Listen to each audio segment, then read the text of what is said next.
Hey, what's going on guys? Welcome back to the channel. I'm Fato and I'm glad you're here. 2023 has some amazing games on the horizon and I wanted to talk about some of them. But before we start, tell me in the comments what are the games you are most excited about. So of course there are obvious games that are coming out this year, like the big games, the AAA games like Star Wars Jedi Survivors or The Legend of Zelda Tears of the Kingdom. Final Fantasy 16 is coming out this year, and also Dead Space is just a few days away. And also, hopefully, a small game called Hollow Knight Silksong is coming out this year. These are the obvious ones. These are the games most people are excited about. And I am too, and probably you are too, and I hope so. But then there are games that seemingly nobody talks about, or are just smaller games you may never have heard of. So I wanted to talk about these games and give them some kind of a spotlight. The first game seemingly nobody talks about, although it's actually quite a big game, or at least it should be, because it's developed by Koei Tecmo and published by EA, and it's kind of a Monster Hunter-like game, is Wild Hearts. Seemingly nobody's talking about that game, although it looks sick and has some own ideas, and yeah, I am really looking forward to that and I can't wait to play it. Have you guys heard about Wild Hearts and are you going to play it? Tell me in the comments. The next game I wanted to talk about is a game that I think not enough people are talking about it, although it looks sick as hell, and this is Blue Protocol. It's an MMORPG with an anime style graphic, which reminds me a lot of Scarlet Nexus, which is no surprise because this is also developed by Bandai Namco. It has a beautiful world and fast-paced and fun-looking combat. I haven't played it yet because obviously it isn't out yet, but I haven't played the beta or something. And yeah, I can't wait to play it. I want a new MMORPG besides my beloved Final Fantasy 14, so Blue Protocol is on my list of the most anticipated games this year.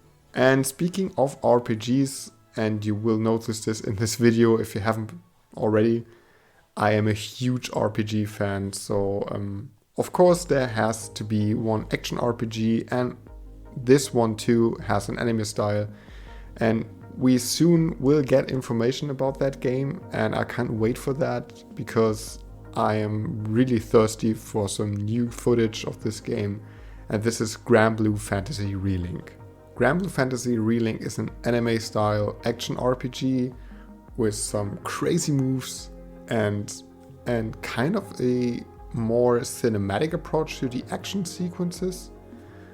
It looks stunning, it has beautiful graphics, it has cool looking characters. I love these anime style characters, and yeah, the combat looks just fun as hell. The bosses are huge with huge health bars, and yeah, I can't wait to dive into that. It will be playable in co-op or single player, and yeah, that's what I need this year. This game has been delayed a lot, and yeah, this year it should come out. But now let's dive into the actual reason for this video. I wanted to talk about the smaller games, the games that maybe not every one of you has on their radar, or maybe you do and you share the same kind of excitement for these games as I do.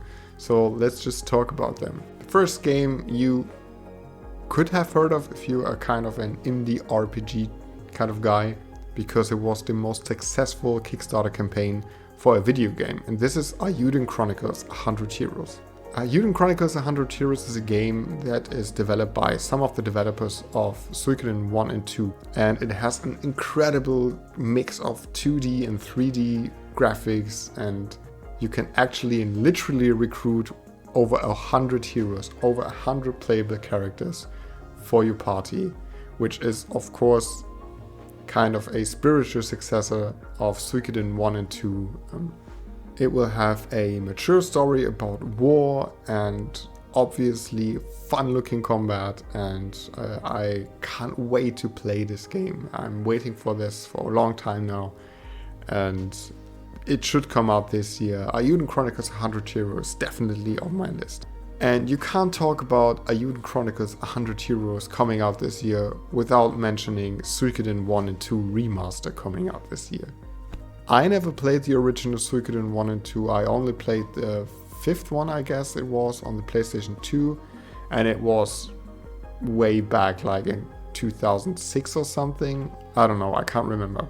It will have a graphics overhaul. It's not that huge of an overhaul. It's more for the backgrounds and the animations, the lighting. The character models look more like the same as in the original, but smoother. And also it will have some quality of life features that we didn't have in the original games. Suikoden 1 and 2 is coming out this year, sometime this year, I don't know when, but I'm really excited for that. It looks fun as hell, and I want to play this classic RPG with such a good reputation. And another game I wanted to talk about is a game I just recently discovered, and this is 8-Bit Adventure 2. 8-Bit Adventure 2 is a retro-style RPG, but with some modern twists. And these twists make this game a lot of fun. When you play the demo, you will be reminded of the old Final Fantasy games, like Final Fantasy 1 up to 3, I think. Like the Final Fantasies that you played on the NES. It's charming, it's fun, and there's a demo available on Steam, so you should try it out. And also on my list are not only RPGs, of course. I am a huge RPG fan. I don't know if I said that before, but I am. But of course there are other games, and I'm a huge Metroidvania fan too. So all the Metroidvanias coming out this year, or maybe not all of them because I probably don't know all of them, but there are a few Metroidvanias apart from Hollow Knight Silksong coming out this year, or that should come out this year, that I'm really excited about. First of all, there is Gestalt, Steam and Cinder, which is a steampunk Metroidvania with heavy action focused combat, and this looks awesome, and I have this on my wishlist for, I don't know, maybe almost 2 years now or something. I'm not quite sure, but this game looks sick and I can't wait to play it, and please release it this year. Another game, another Metroidvania is The Last Faith, which looks like a combination or a mix of Bloodborne and Blasphemous, which is already kind of inspired by Bloodborne probably. But hey, The Last Faith looks dark, it looks like a beautiful pixel art style with great animations, and yeah, just bloody and dark and fantasy and all this kind of stuff. I love that, and The Last Faith looks really cool. And another Metroidvania I am really excited about is 9 Years of Shadow. 9 Years of Shadow looks like a combination of Castlevania and sci-fi fantasy or high fantasy or some kind of stuff. I don't know what to call it, but this looks great. And I played the demo for a bit. I ran into some issues with that, but nevertheless I am really looking forward to play this game, and this is one of my most anticipated games and one of my most anticipated Metroidvanias of this year. We have 2 games left, guys, and you probably guessed it. Both of these games are RPGs, and one of them is called Sacrifire. Sacrifire is on my wishlist on Steam for quite a while now, and I kind of forgot about it, and I don't know why. And then just a few days ago I rediscovered this and was like, wait a minute, Sacrifire, this looks awesome. Sacrifire is a 2D RPG, kind of like Valkyrie Profile 1 and 2, but if you switch into combat, it transitions to this 3D battlefield, and kind of like in Valkyrie Profile 2 actually. The combat looks really interesting. It seems like it's a combination of, I don't know, action-based elements and some strategic elements, and looks a hell of fun. And also there's a beautiful art style with a mix of sci-fi elements, fantasy elements, and also it has a voice acting, which is kind of unique for games like that, like these pixel art games or these retro-inspired games, and that's kind of cool. And the last game, and you probably guessed it, not because you know me, but because you pay attention to your surroundings and saw my desktop screen and recognized this picture somewhere. Of course, one of my most anticipated games overall, apart from small games or AAA games or whatever you want to call games, or put them in whatever category, but one of the most anticipated games is Sea of Stars. From the first time I saw this game, I completely fell in love with it. It has the most beautiful pixel art style I've ever seen in any video game. At least it checks all my boxes. It has beautiful lighting and fantastic animations, and that alone makes this game so interesting and so appealing to me that I can't wait to play it. And also, obviously, this is a game heavily inspired by Chrono Trigger or other RPGs from the SNES era. And another thing that not enough people talk about is there is a guest composer on Sea of Stars, and this is Yasunori Mitsuda. I hope I pronounced that right.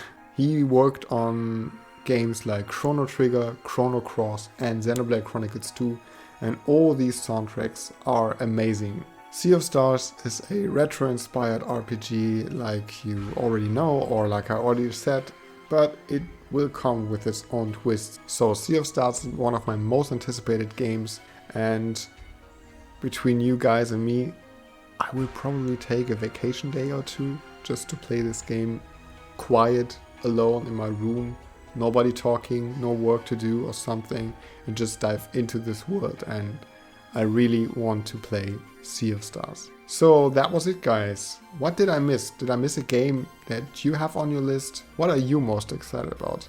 Tell me in the comments, and I'll see you in the next video.